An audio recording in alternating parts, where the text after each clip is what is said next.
right, Shalom. First and foremost, giving all praise, glory, and honor be to Yahweh, Bahasham, Yahweh Shai, Bahasham, Rakahakwadash.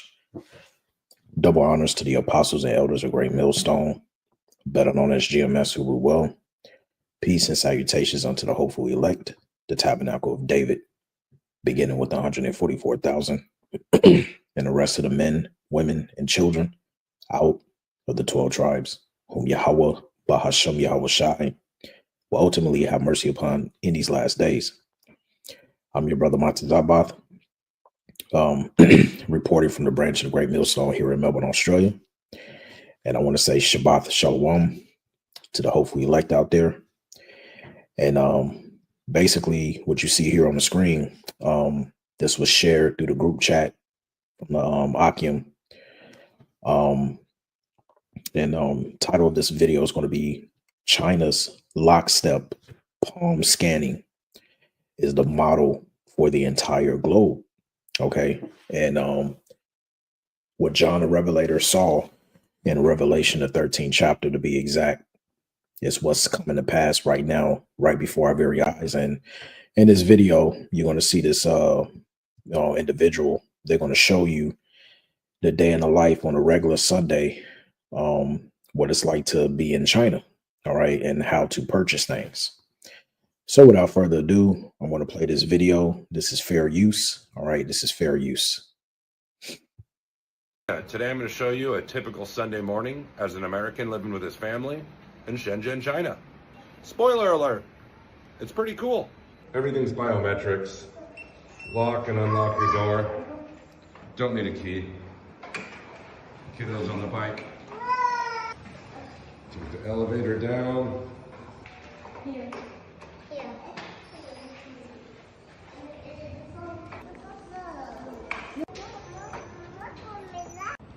Right, our apartment's up there, and right below there's a 24/7 convenience store. But check this out inside.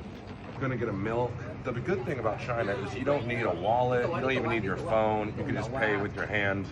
More government control, but how are you gonna hack biometrics? All right. Did you hear what he just said? Let's take that back a little bit. Let's play that one more time. Inside. You're gonna get a milk. The good thing about China is you don't need a wallet. You don't even need your phone. You can just pay with your hand. More government control, but how are you gonna hack biometrics?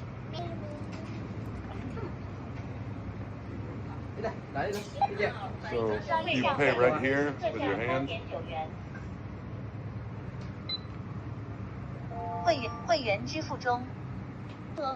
Voila. Outside. And so basically, as he said, more government control, but how you going to hack your biometrics. And see, this is what the apostles on down from the elder bishops up in Connecticut, as well as the beloved elders of Great Millstone mainly, okay, and the rest of our affiliates that teach the likewise sound doctrine. They all been telling you, including myself, eventually they're going to spin it by saying you will have to get this implant within your hand, because as he stated, how can you hack biometrics? See, it's all fun and games. You know, you going out every week using your tap, your Apple Pay, your Google Pay off your phone. You know, you going to the movies, you know, you open up your Apple Wallet to scan the barcode to the tickets, whatever the case may be. All of that is going to be in this little device that will eventually be implanted with underneath the skin. And we told you. Now, what's interesting, because he is an American, okay, aka a Babylonian living abroad in China, you know, with his wife and his daughter. And when I saw this video shared by the brethren, I immediately thought of the actual, let me see if I can pull it up, video with Klaus Schwab. Right. And take this off. Let me add this in. All right. So I want to play this clip. This is fair use, fair use. And listen to what Klaus Schwab said. Now, this was about almost 3 years ago, because this ties right in to the video, okay, of that Edomite speaking about, even though it's more government control, but who can hack your biometric system. Keep in mind, this is all based in China. Now, listen to what Klaus Schwab said about the system that China used. And this was about, again, 2 to 3 years ago. Let's go. Oh, the base has been formed, but we have to go one step further. We have to have a strategic mood. We have to construct the world of tomorrow. It's a systemic transformation of the world. So we have to define how the world should look like, which we want to come out of this transformation. But how to bring everybody on board? There is now the opinion globalization has failed and we are entering into an era of deglobalization. I think that's wrong. I respect China's achievements, which are tremendous over the last over 40 years since the opening up and policy and reform policy came into action. I think it's a role model for many countries, but I think also we should leave it to each country to make its own decision what system it wants to adopt. And I think we should be very careful in imposing systems. Now, I want to play this one more time because there's two things he said. On one end of the spectrum, he praises China's reform policy. Now, what was China's reform policy? It was, as you see here written at the top, a digital totalitarian state. Hence why you saw in the first video, when he went down to the local market, the local store, like a little mini 7-Eleven, he had to pay with this biometrics on his hand. This model has been going on in China for damn near almost a decade. It's just been quiet and hidden from mainstream media.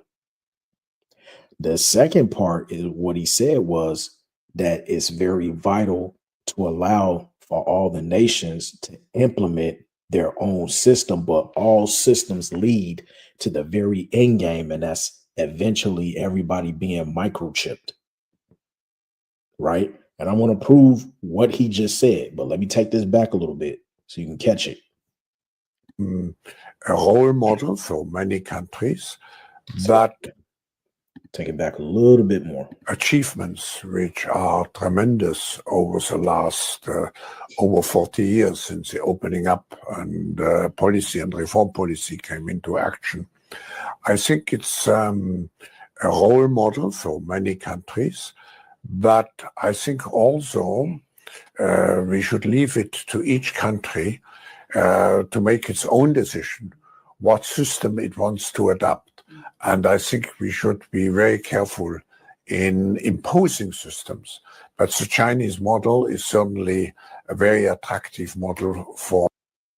So why did he say they need to be careful on not imposing like an indefinite system?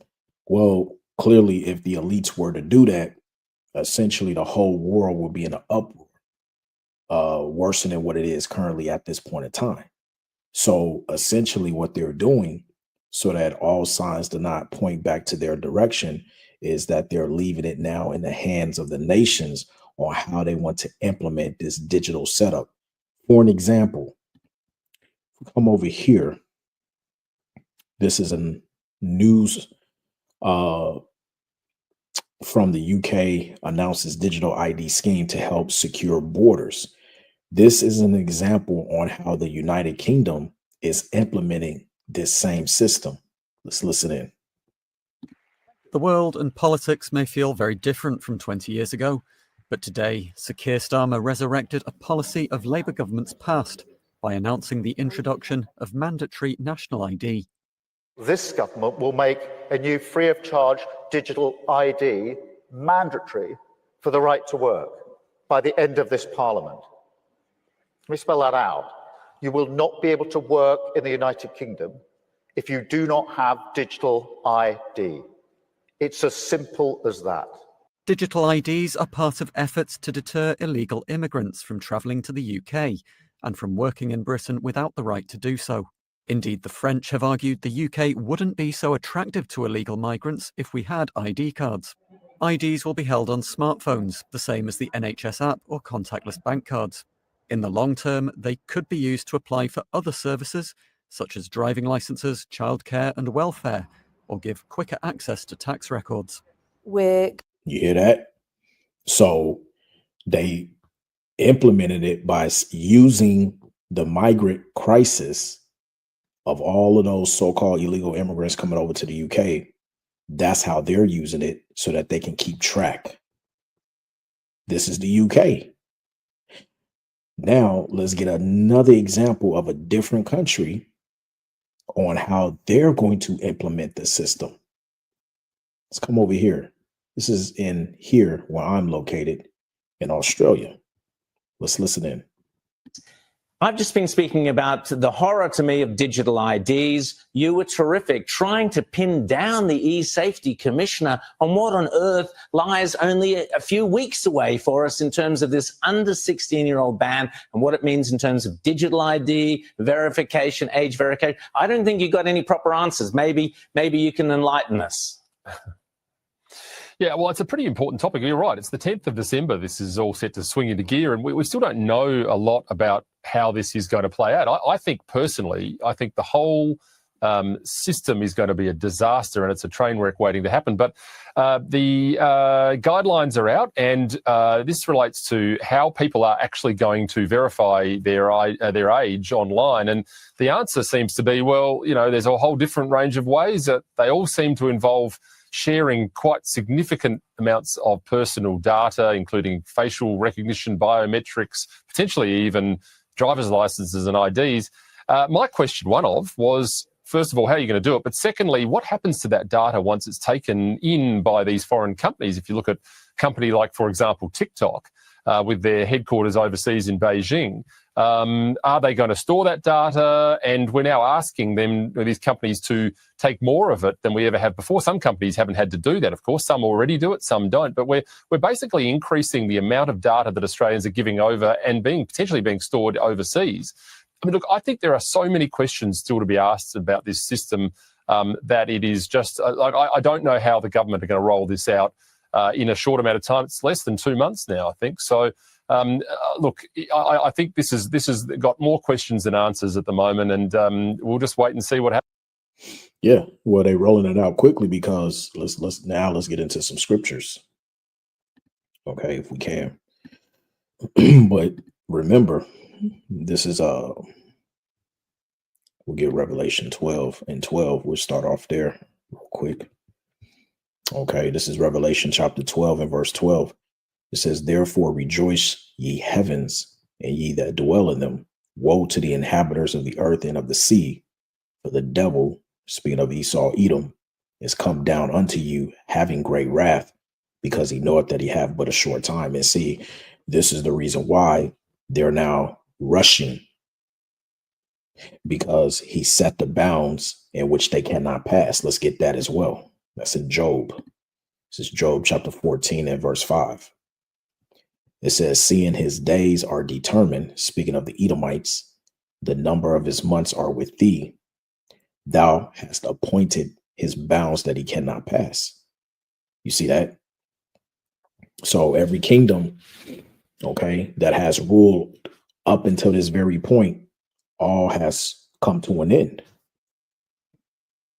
And so these devils know that their time is short and that they have to, chop away and make this happen. Now, the scripture says in Habakkuk, the 2nd chapter, verse 3, it says, "For the vision is yet for an appointed time, but at the end it shall speak and not lie. Though it tarry, wait for it, because it will surely come. It will not tarry." And it's not tarrying anymore. It's here right in front of our faces. Okay, we've told you time and time again that this was going to come to pass. And like Klaus Schwab said, that China is the role model for the rest of the world. Hence why I entitled the lesson, China's lockstep palm scanning is the model for the entire globe. You see, back at Habakkuk 2 and 4 says, behold, his soul, which is lifted up, is not upright in him, but the just shall live by his faith. And Abarat is out, we are those men. And Lord's will, we endure all the way up until the end, because we're going to have to step out on some unbelievable faith when they mandate this chip. Okay. And we've been telling you, if you're not rooted, all right, the scriptures, let's get Colossians, because the scriptures speak about being rooted in the faith. You are built up in Hamashiach, right? Let me see here.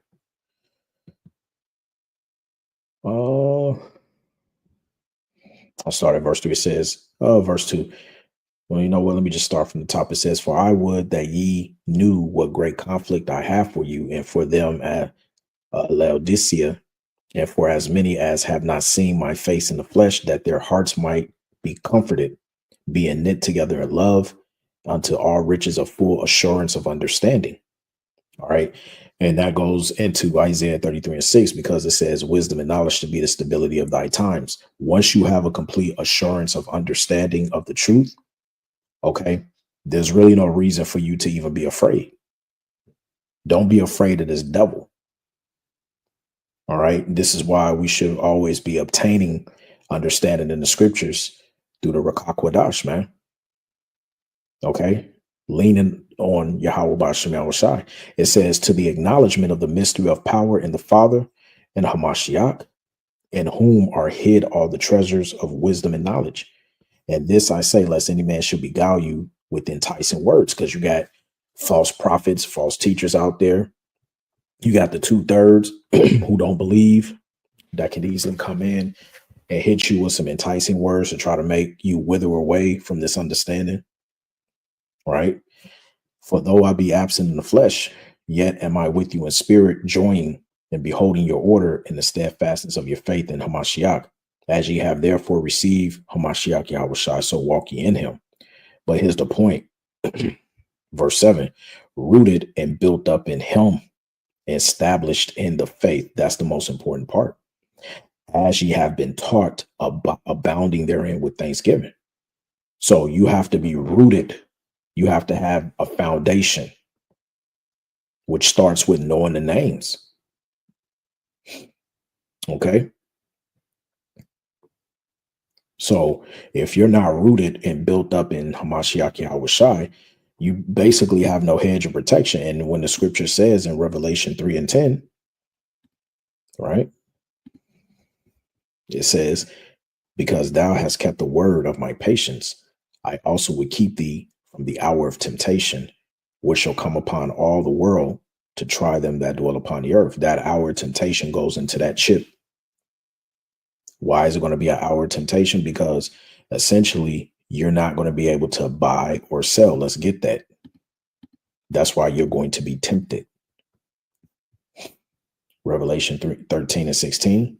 And he causeth all, both small and great, rich and poor, free and bond, to receive a mark in their right hand or in their foreheads, and that no man might buy or sell save he that had the mark or the name of the beast or the number of his name. So if you don't have this charagma, you're not going to be able to make any transaction. Okay. This is why we saw in the video, the first video, when he went to scan his hand, notice he was like, yeah, sure. It's more government control, but who can hack your biometric? Nobody. This is why Aaron Russo said before he passed, he told pretty much what was said to him from one of the Rockefellers, and that says eventually the end game is they want to have everybody microchipped. Point blank, period. So, all you camps out there, that's playing games with this truth. That's not speaking sound doctrine. That's saying that the MOTB, the mark of the beast, is anything outside of a microchip. You better repent, and you better, get with the program. You better get with the program, man, because we're here. We're here. So I'm going to close out with this last precept because, this ain't got to be long. I just wanted to show a few clips, hit a few, precepts and be done with it, man. All right. This is Ezekiel 33 and straight to the point, 33. It says, and when this cometh to pass, lo, it will come. Then shall they know that a prophet have been among them. Okay. So whether it be videos like this I just showed you, tying it to how these companies are going to implement it based upon the words of Klaus Schwab. All right. What more proof do you need, man? Okay. What more proof do you need? So, that's pretty much it. Pray that this was edifying, straight to the point as always. I want to give all praise, glory, and honor be to Yahweh, Ba'ashem, Yahweh Shai, Ba'ashem, Rakah HaKodash. Double honors to the apostles and elders of Great Millstone, better known as GMS, who rule well. Peace and salutations unto the hopeful elect, the tabernacle of David. It's on to the next. Abaratazah. Shabbat Shalom.